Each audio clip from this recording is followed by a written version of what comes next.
शांताकारं भुजगशयनं पद्मनाभं सुरेशं विश्वधारं गगनसदृशं मेघवर्णं शुभांगं लक्ष्मीकान्तं कमलनयनं योगिविध्यानगम्यं वन्दे विष्णु भवभयहरं सर्वलोकैकनाथम्।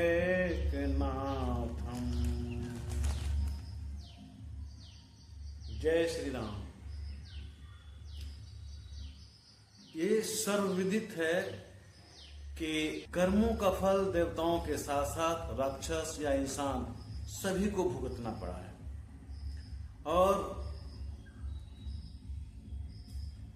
हमारे यहाँ चक्रवर्ती राजा दशरथ को देखिए, वो तो इंसान के रूप में इस धरातल पे शासन करते थे, जबकि उनका आना जाना स्वर्ग से हुआ करता था। जैसे हम अपने रिश्तेदार के यहाँ आते हैं जाते हैं, कोई फंक्शन होता है, उसी तरह से राजा दशरथ स्वर्ग आया जाया करते थे। जब कभी कोई फंक्शन होता था, जब कभी कुछ होता था, तो इसका ज्वलंत उदाहरण है कि देवासुर संग्राम में राजा दशरथ ही देवताओं को विजय हासिल करवाया था। और राजा दशरथ का इतना पहुंच होने के बाद भी जो जिंदा स्वर्ग जा सकते थे और जिंदा स्वर्ग से आ सकते थे, आज मरणोपरांत जल के लिए तरस रहे हैं। मरते समय उन्हें कोई एक चम्मच 2 बूंद जल देने वाला नहीं था, जबकि 4 संस्कारी तेजस्वी पुत्र उनके पास थे। अब सोचिए जरा कि जिनके पास 4 तेजस्वी पुत्र हों, वो भी ईश्वर का अवतार के रूप में, और खुद चक्रवर्ती राजा होते हुए चतुरंगी सेना के साथ जो स्वर्ग तक आना जाना करते हो, वो 2 बूंद जल के लिए तरस रहे हैं। ये भी उनके कर्मों का ही फल है। वो है क्या कि जब हम किसी दूसरे के गलती का दोषारोपण किसी दूसरे को देते हैं तो हमारी गलती है। राजा दशरथ के साथ यही हुआ।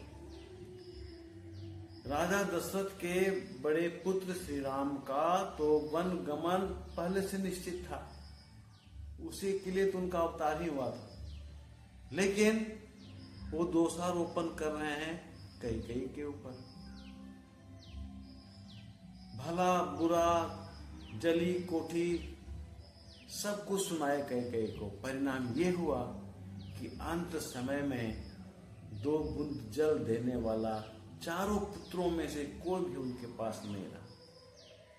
मरणोपरांत वशिष्ठ गुरु भरत को कैकेयी देश से बुलवाने के लिए दूत को भेजते हैं, क्योंकि राजा दशरथ जीते जी भरत को ही राजा के रूप में घोषित किया था। श्री राम को तो वनवास दे दिया, सीता साथ में चले गई, लक्ष्मण खुद भाई प्रेम में चले गए श्री राम के साथ। शत्रुघ्न और भरत दोनों ननिहाल चले गए थे। घर में कोई 4 संतान में से कोई नहीं था। गुरु वशिष्ठ के कहने पर दूत को भेजा गया कैकेयी देश भरत को बुलावा लाने के लिए। अब उधर देखिए, भरत एक से एक बुरा सपना देख रहे हैं। लोग कहते हैं ना कि स्वप्न सच्चा होता है। कुछ लोगों को विश्वास है, मानना है कि स्वप्न जो होता है हमारे दिन भर के थकानों का परिणाम है। हो भी सकता है, विज्ञान ये कहता है, लेकिन पूर्ण रूप से सच्चाई नहीं है। स्वप्न हमारे भविष्य की ओर इशारा भी करता है। वहां भरत अपने ननिहाल में बुरे बुरे सपने देख रहे हैं। जैसे राजा हरिश्चंद्र का उदाहरण लीजिए, उन्होंने सपना के आधार पर अपने सारा राज्य को दान में दे दिया। अब राजा इंद्रद्युम्न को लीजिए, सपने के आधार पर उन्होंने जगन्नाथ भगवान की रथ यात्रा शुरू करवा दी। श्री राम कृष्णा को लीजिए, उन्हें स्वप्न में पता चला था कि श्री हरि विष्णु उनके यहाँ संतान के रूप में आने वाले हैं। और जब श्री रामकृष्ण गया से अपने गांव कमरपुकुर लौट रहे थे, तो रास्ते में भी जो विश्राम करने के लिए एक पेड़ के नीचे लेटे, तो वहां भी उनको दिन में ही स्वप्न महसूस हुआ। और वहां भी स्वप्न में ठाकुर जी यही कह रहे हैं कि मैं तुम्हारे आसपास खेतों में कहीं पड़ा हुआ हूं, तुम मुझे अपने घर लेके चलो और मेरी सेवा करो। जब भी श्री रामकृष्ण कहते हैं कि मैं तो गरीब ब्राह्मण हूँ, सुबह खाता हूँ तो शाम मुझे सोचना पड़ता है मैं आपकी सेवा कहाँ से कर सकूंगा, मैं आपकी आवश्यकताओं को पूरा नहीं कर सकूंगा, इसलिए हे प्रभु आप किसी अमीर घराने को देखिए, किसी सेठ महात्मा को देखिए। लेकिन श्री हरि विष्णु ने साफ शब्दों में कहा कि नहीं, तुम मुझे जैसे रखोगे हम वैसे ही रखे रहेंगे। भक्ति प्रेम था, लेकिन सपना में था, साक्षात दर्शन नहीं था। तो सपने सभी झूठे नहीं होते, सपने भविष्यवाणियां भी करते हैं।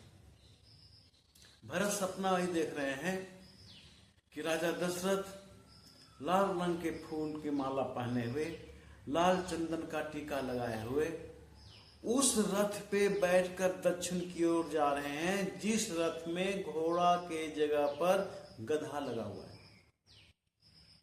और इस तरह का सपना अगर कोई देखता है कि रथ में घोड़ा के जगह पर गधा जुता हुआ है और दक्षिण की ओर सवारी किए जा रहा है, तो ऐसा हमारा पुराण कहता है, शास्त्र कहता है कि जिस आदमी को रथ पे देखा गया हो उस आदमी के मृत्यु का धुआं देखने के लिए मिलता है, यानी उस आदमी की मृत्यु नजदीक है। ये सोचकर भरत काफी परेशान रह रहे हैं, काफी घबरा रहे हैं। और उसी समय जब वो पूछते हैं कि शत्रुघ्न समय क्या हुआ, तो शत्रुघ्न कहते हैं कि भैया तो सुबह हो गया। संभवतः सुबह का सपना भविष्यवाणी को लेकर आता है। अब भरत को विश्वास हो जाता है कि निसंदेह अयोध्या में कुछ अपशकुन हुआ है, हो रहा है, इसमें दो मत नहीं। और तभी दूत वहां पहुंच जाता है, और दूत पहुंचता है तो उसे ये नहीं कहा जाता कि तुम वहां जाकर भरत को या भरत के नानों को बताना कि राजा दशरथ गुजर गए। इसका भी कारण है। देखिए, हर तरह के लोग इस समाज में होते हैं। कमजोर दिल वाले होते हैं, यानी जो बहुत ज्यादा सेंसिटिव होते हैं, उन्हें अचानक दुखों की सूचना नहीं दी जाती। आपने समाज में देखा होगा कि अचानक आप किसी को बोल दो कि उस आदमी का देहांत हो गया, तो सुनते सुनते वो आदमी का हार्ट अटैक हो जाता है, बेहोश हो जाता है, मूर्छित हो जाता है, या फिर चल बसता है। इसलिए सोच समझकर जवाब दी जाती है। चारों भाइयों में से भरत बहुत ही सेंसिटिव थे। मातृभक्त, पितृभक्त, भ्राता भक्त सब कुछ थे वो। इसीलिए तो श्री राम भरत को बहुत ज्यादा मानते थे। जबकि लक्ष्मण 14 वर्ष तक वनवास में श्री राम के साथ रहे, लेकिन फिर भी वो कहते हैं भाई हो तो भरत के जैसा। उन्होंने हनुमान को भी प्यार करते हुए उनके भक्ति से खुश होकर के साफ शब्दों में कहा था कि तुम मम प्रिय भरत ही सम भाई, तुम मेरे प्रिय भरत भाई जैसा हो। उन्होंने भरत को बहुत ज्यादा प्यार दिया है, वैल्यू दिया है, क्योंकि बहुत ज्यादा सेंसिटिव थे। यही कारण था कि जब दूत कई देश को गया तो वशिष्ठ मुनि के आदेशानुसार एक से एक उपहार लेकर के लोग 5 दूत पहुंचे थे वहां, जिसमें से 20 करोड़ के लागत का सामान था, 10 करोड़ के लागत का सामान मामा के लिए था। इसका कारण क्या था कि अगर भरत को बता दिया जाता कि पिताश्री का देहावसान हो गया है, राजा दशरथ अपने शरीर को त्याग चुके हैं, तो भरत बर्दाश्त नहीं कर पाते और कई देश से अयोध्या आने के लिए एक प्रश्न चिन्ह रहता, वो आ पाते कि नहीं, इसीलिए छिपाया गया था। कुछ लोग कहते हैं कि राजा दशरथ का देहांत हुआ तो कई देश में बताया नहीं गया, भरत को बताया नहीं गया। उसका कारण ये है, आज भी हमारे समाज में आप देखते हैं कि अगर किसी की मृत्यु होती है और कोई बच्चा या कोई लेडीज या कोई भी अगर नजदीकी हो, पुत्र हो, भाई हो, पत्नी हो, बहन हो, अगर डेड बॉडी को देखकर नहीं रोता है तो उसे रुलाया जाता है, नहीं तो डायरेक्ट उसके ब्रेन पर इफेक्ट आ सकता है, उसके हार्ट पे अटैक आ सकता है। हार्ट पे इफेक्ट आए या ब्रेन पे इफेक्ट आए, आना ही आना है। इसलिए रुलाई जाती है, उससे मन हल्का हो जाता है। भरत को यही चीज से छिपाना था कि वो बर्दाश्त ही नहीं कर पाएगा, इसलिए उन्होंने प्रोग्राम ऐसा बनाया कि जिसे नॉर्मल वे में दूतों को कई देश भेजा जाता है भरत के ननिहाल को, उसी तरह से इस बार भी भेजा गया, उपहार के साथ, सामान के साथ। और जब दूत वहां पहुंचता है तो भरत को सूचना मिलती है कि अयोध्या से दूत आया है। भरत और विचलित हो जाते हैं, बेचैनी अवस्था में पूछते हैं कि देखा शत्रुघ्न, मैंने जो स्वप्न देखा बिल्कुल सच निकला, जरूर कुछ अयोध्या में हुआ है, दूत आया है। और दूत आकर कहता है कि गुरुदेव की आज्ञा है कि आप शीघ्र अयोध्या चलिए। भरत बहुत पूछते हैं, माता श्री, पिता श्री, भाई श्री, सब तो सही है, कुशल तो है, लेकिन गुरुदेव के आदेशानुसार जो दूत था वो केवल इतनी कहता है कि सब कुशल हैं, गुरुदेव आपको बुलाए हैं और शीघ्र बुलाए हैं। और तुरंत भरत वहां से अपने ननिहाल से विदा लेते हैं। अब विदा के समय में भी कई राज यानी भरत के नाना उसी तरह से भरत को विदा करते हैं जिस तरह से पहले किया करते थे, क्योंकि भरत के नाना को तो पता ही नहीं कि क्या घटनाएं घटी, इसलिए वो उपहार में श्रेष्ठ उत्तम हाथी, विचित्र एक से एक विचित्र कालीन, मिर्ग चर्म, 2000 के आसपास सोने की मोहरें साथ में देते हैं, 1600 घोड़े देते हैं साथ में। इस तरह से उपहार पाने के बाद भरत अयोध्या लौटते हैं।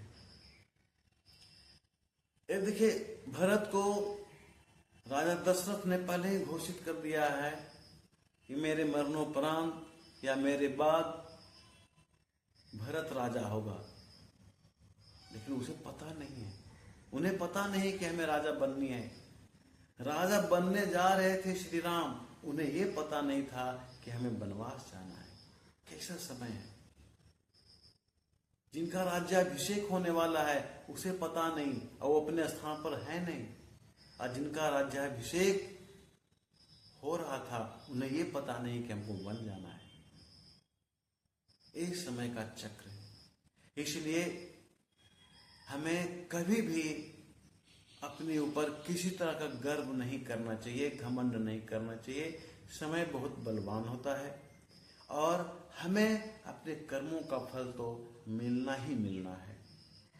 जब राजा दशरथ जैसे चक्रवर्ती राजा अपने कर्म से वंचित नहीं रह चुके, अगर वो चाहते तो जिंदा स्वर्ग जा सकते थे, कितना बार तो आए गए हैं वो, लेकिन नहीं, उन्होंने भी समय के साथ जो नियम है, चक्र है, उसका पालन करते हुए स्वर्ग को पधारे। अगली बार हम देखेंगे कि दूत बिहार के राजगृह जो नालंदा डिस्ट्रिक्ट में है उससे होते हुए कई देश गए थे, लेकिन लौटते वक्त दूत उस रास्ता से नहीं लौटते हैं और शॉर्टकट रास्ता से लौटते हैं। उस रास्ता का वर्णन हम अगली बार करेंगे कि भरत जब कई देश से ननिहाल से लौटते हैं तो किन किन रास्तों से होते हुए लौटे हैं। आज का विश्राम हम यहीं पे लेंगे, लेकिन आपको पता है कि अंत में तो बोलना पड़ेगा, जय श्री राम।